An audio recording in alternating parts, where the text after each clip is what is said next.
Hello, interactive designers and artists. Today we're looking at a very, very important selector called an element selector. And we're going to use this element selector today in the context of imagery and really helping to lay out our imagery the way we want it to look. An element selector is a super powerful tool because what it can do is change something across the entire site. Like I could say, I want all my images to have a red bounding box. And it could go through my entire site and look for the image tag in HTML. And when the selector sees that image tag, it says, oh, there's an image there's an image. So I will put this border on it, just like the rule says, the element selector says.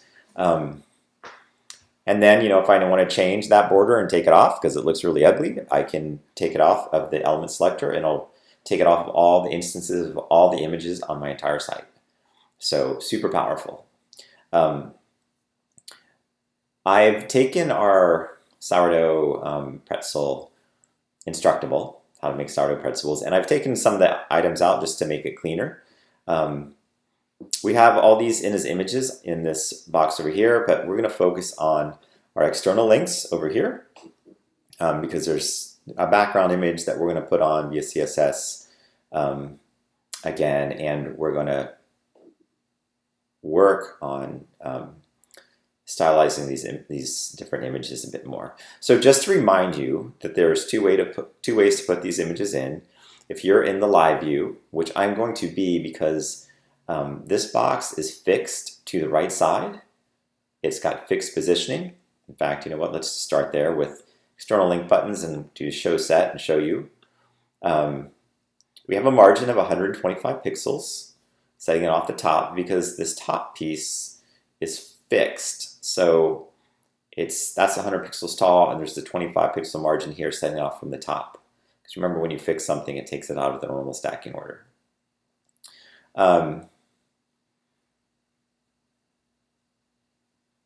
And what else do we have set here? There's a position fixed. And we have it 0 pixels from the right side and 10 pixels from the top. It recognizes the other fixed element. Okay, and what I'm going to do later is actually set this to a percentage, like 20%, so that this bounding box always sort of floats right. Always 0 pixels off the left side. We'll keep that in pixels, but we'll have it use a percentage to measure the distance from the top. So on a taller screen, it can be more in the center and it won't look like it's shoved up at the top. All right, but we'll do that last. For now, what I want to do is make sure I got my cursor in the right spot and hit return.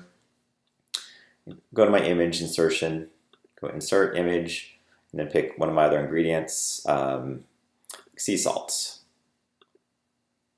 And remember, don't worry about this yet because we're going to actually, remember I can put breaks in there to split all those up, but we're going to actually do it with CSS this time. So I can just keep doing that insert thing. We're not going to put all my images right now. We'll just put a few. Baking soda. Make sure my cursor's in the right spot. I'm going to keep hitting return so they're all in their own line. Image. And flour, baking soda, sourdough starter. We need that. That's pretty important for sourdough pretzels. Okay. Like everyone else in the time of COVID, I'd made my own sourdough starter in case I ran out of yeast. Okay, so what can we do now? Well, let's start with so we have these formatted, or we have these in here. I want to add one more images. I want a background image because that'll give us sort of a guideline as to how we want this stuff to go. So remember, if I want a background image behind a bunch of other inline images, I add that via CSS. So I would add that to this navigation box that I have right here. So in my CSS designer, that is my external link buttons. It was 200 by 300. And it needs a background now. So I'm going to turn that background color off soon. So we can see we're also going to put the cutting board as a background for the whole thing. It'll look much nicer when we turn all these ugly colors off. Not that I don't like red and pink. It's just that they just don't go with my pretzels. But I uncheck the show set so I can see all my options. Click on my background stuff, and I'll see there's one called background images. And I can click on this little folder and go to my paper background, click open, and it pops it in there. And here's where I need more space. I do want to make this guy taller. And this image would tile by default, which means it would, in fact, let's put this in live view here for a minute since we're working with CSS. This image would tile by default.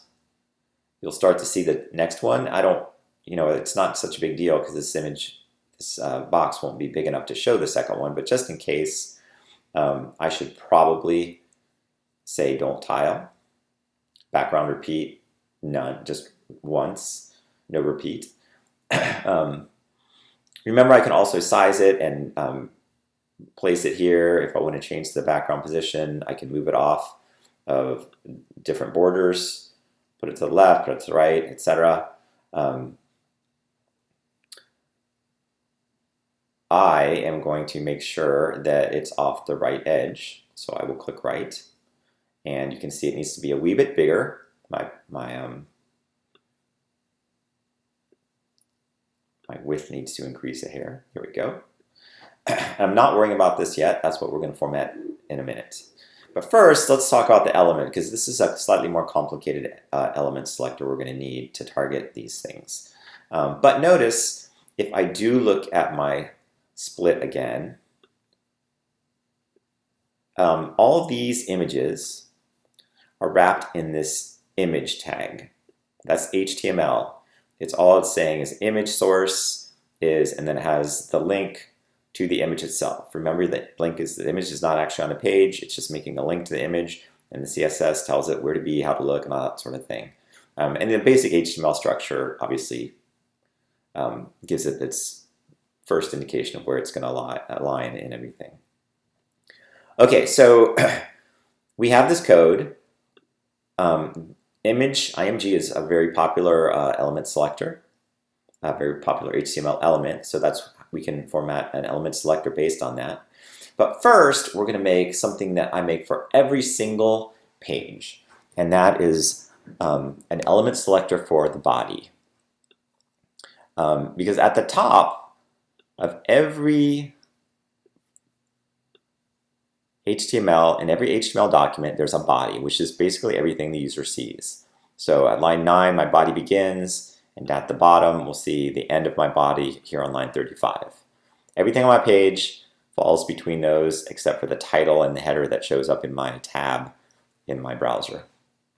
Okay, so body is an HTML element, and knowing that, I can actually make a selector for it. In fact, I'm going to click on it just to make my life easier. You don't have to click on it, but if I want a hint from Dreamweaver, it's very helpful. So knowing that, I can come over to my Sourdough CSS and my CSS designer. This is where all the magic's going to happen. I can click on New Selector. See where it says Add Selector? Add Selector. And notice it typed in the word body for me. Now, it's just code hinting. I could type anything I want, but in fact, I do want the word body. In fact, if you're typing in something like you'll get all kinds of hints, and these are all different HTML elements. Like iframe, image, IMG, input. You won't use most of these this semester. In fact, there's 2 or 3 things on this list we might use.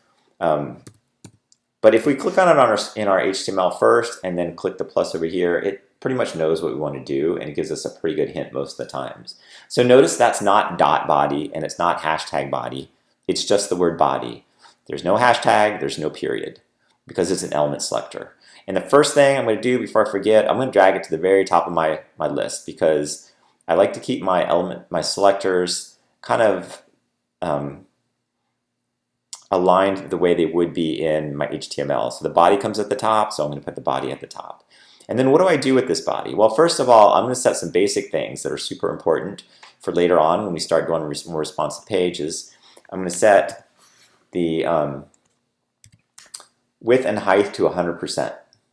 Now, I do This is super important, but you need to be really careful that you make sure you pick percent out. If you pick 100 pixels, it's going to think you want a web page that's only 100 pixels by 100 pixels, and that's going to cause some huge issues. So make sure you have the correct units. All right, but this is super important because what it does is define the parent, which is the body, and saying, use your whole browser. The next thing that's super important, take a look at here at the above my sourdough pretzel header. There's a gap there. And there's a gap over here, and that kind of sucks. In fact, let's go ahead and preview this right now.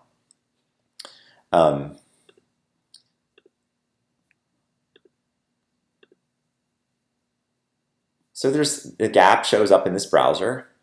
And the gap is something that's just built into a lot of the defaults for the browser. So I don't want that. I want everything flush to the edge. So I'll minimize that. That's something I change here in this element selector for the body. I can say, yay, you know what? I'll lock all these margins and set them to 0 pixels. And now notice that is gone on the left and the right. That is totally gone. All I had to do was set all my margins to 0. All right, so those are 3 important things to set. 100% width, 100% height, margins to 0, because most of you will not want the margins. That'll turn off all the default margins for all the different browsers, and that's a huge plus. Okay, what else do I find here, and where am I going with this? Well, here's where I want to put on my body image. I want a background for my entire page. For this, I don't need to make a separate container or a separate div or use any of these insert things. I don't.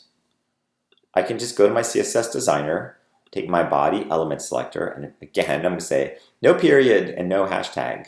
I could attach a class to the body if I wanted, but I'd have to use a different name than body because that's a different way to attach a background picture if I wanted with a class. But in this case, we're just going to attach it to the body.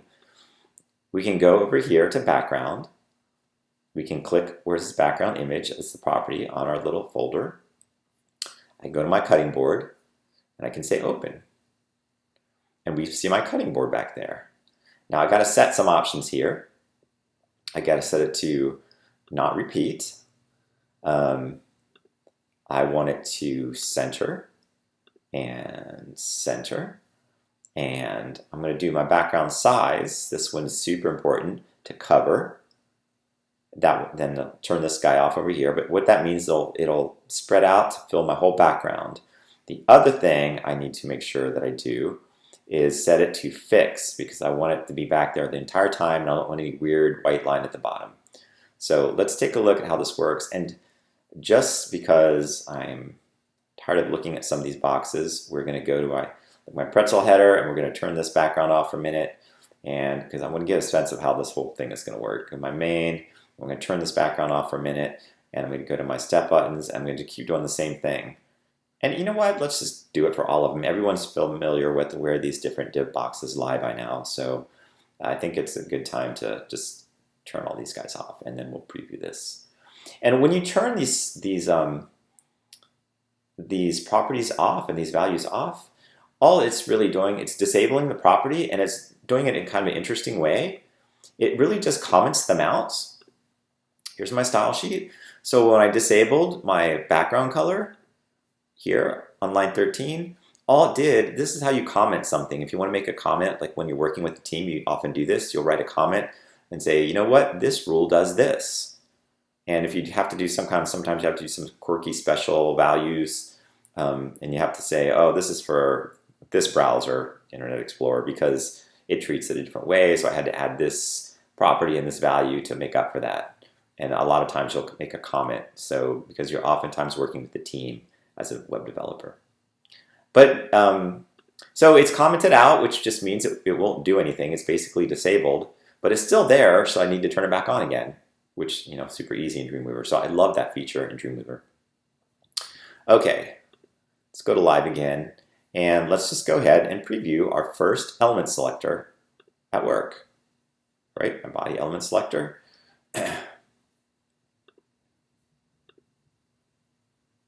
Oh my God, that looks so much better. I haven't quite finished my pretzel yet, but remember how this works is I have auto margin set for that. And like I said, I'm going to have this a percentage up here as my top margin, so this thing will move. It's right now it's basically in the center, but if I had a much larger screen like that, then it's way too far to the top, as is the one on the left. So I put auto margins that were equal for the top margins, not auto margins, a percentage margin for the top margins for both the left and right fixed divs. Okay, so let's do this next. Let's do one more element selector, and actually we'll do two. We'll do this one and this one. I'm going to show you the power of just creating one first, though. Let's go to Dreamweaver again and click on an image. Actually, let's start here since we're working on this. And notice when I click on it, it says IMG. It's telling me that that is the element. It's an IMG element. This is super handy and super helpful. I could also look in my code and it would tell me the same thing. I do my split, and I click on it. It would say, oh, look, IMG. The IMG is super handy to know. Get used to it. So I can come back over here and say plus. And now it hinted again. And notice this one, this is called a compound selector because there's actually two selectors in here. There's our IMG, which is a element selector, and then there's this class selector that we made when we made that box. It's telling me that these images are, in this container. And this selector here would actually just target the images within here. It's saying the images within my external link buttons box, this rule will apply to them. Now, let's just say I didn't want that to happen. If I hit the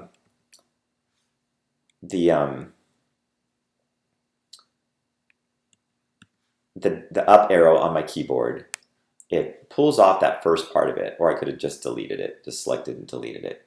And so this is just an image selector. Now, this will be a little too powerful for what we need in this case, because if I click on that, notice how it wants to select all the images. So, like, the first thing I was going to do is set them all to a block layout. And I was also going to do a few other things. But under this display thing, one of the things I can say is block. And what block does, if you look at these guys, let me turn that on and off for a second. Just these guys, because these are the only ones that really need it. But notice how flower is right up here with ingredients because both of them fit on that line. If there's enough room for something else to take the next spot, it will, if they're images. But what block does, it says take every one of these elements and set it to block level, which means let it take up the entire line. So if I do that, it does. Now it created some weird stuff with this, that my header no longer centers because it's set to block. And, well, this whole rule, let's do a few more things. Let's say I want to space these apart, or I want them to float. I want them all to be aligned. Oh, this won't work now that I have it set to block. Maybe I want them all to be positioned. Well, actually, here's what we'll do. Let's put some margin on the left. Let's put some margin on the left. And you can see all the images move over. I got these exactly where I want them. But these guys, oh no, that's not going to work. Well, that's where that compound selector becomes super important. But my point with this was that this is such a powerful thing because oftentimes there are something, like all my type is brown. Well, it's not really type right now, it's an image, so I can't change the color. But if I wanted to underline them all with the same something, I could. If whatever I wanted to do to them all globally, I could. It's super powerful. In this case, I want just to work with 1, 2, 3, 4, 5 images. So I should have kept on that compound selector. I can type that back in myself. So watch this. So you can see that rule is applying to everything right now. But if I type that in, the name of this bounding box, which was X link buttons, so I just have to type it exactly like that. Put a space. Now notice the header went back to being centered. These guys went back to being aligned on the left side.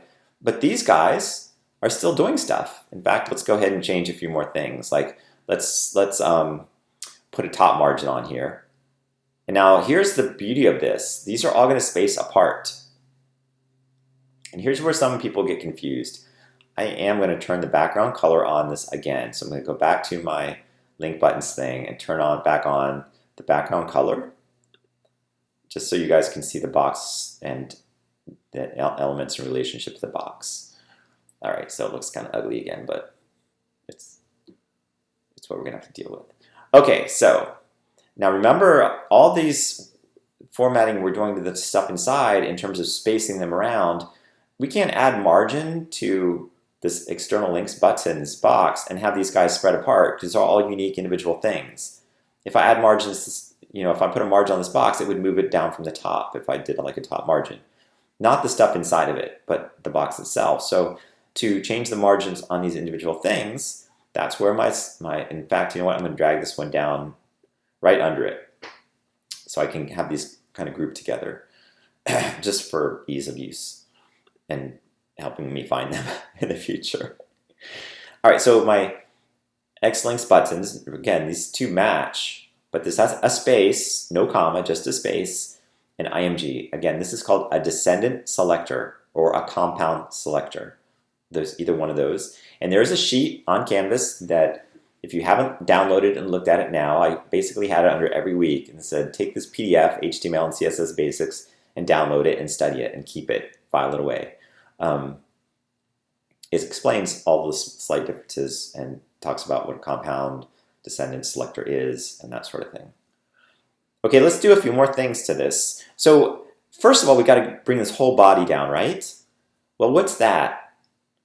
I could make an individual class for this guy and press him down, but it's easiest right now in this case to go back to my external link buttons box and just remember that I can use padding.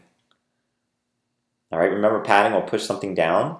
So I can go here and say, oh, let's put some top padding on. So I'm going to break that link and just put some top padding on that box, and it'll push the whole block down. I want that in green needs to start right about there. But keep in mind, because I increased the padding, it would also, let's go back to my live view, since it'll also increase the size of my box. In this case, it won't be a huge deal because I'm going to have this invisible, but I have to, I should probably just go back and fix that height because it could affect something that comes after this in my HTML, right? It might push it down or something. So I don't want an invisible box. So I'll pull some of the height out. Just remember when I add padding to the top or bottom, it's going to increase the height of the box. If I add padding to the left and right, it's going to increase the width of the box. The width and height numbers won't change, but what it looks like will change. So the true width is the width plus the left and right padding, and the true height is the height plus the top and bottom padding. Okay.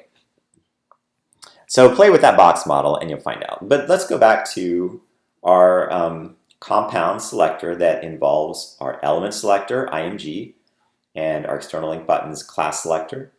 But we've done what most students want to do and what we need to do, and that is like increase the separation between the images using a margin. So I'm just putting a top margin on. And that looks so much better.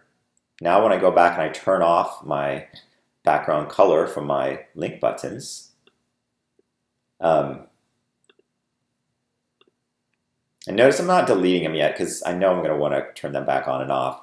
You'll just want to add something bright and garish to begin with so you're sure everything's working, and then as you go, just disable them like I am, because at some point you add other things and it causes sort of a reciprocal effect, and things go a little haywire, and it's important to be able to turn things on and off again to see what's happening. Like just to know that, oh yeah, that padding added more height to my box. When I added some top padding, my box got taller. So that's important things that visually you want to see. All right, let's preview this one last time, and I think we are done. Since we had two element selectors in there, one for our body and one for our images within here, which was actually an element selector plus a class selector. So in fact, it was a compound descendant selector. Whew. That'll make you feel smart when you start using them. Okay. All right. I'm gonna stop this.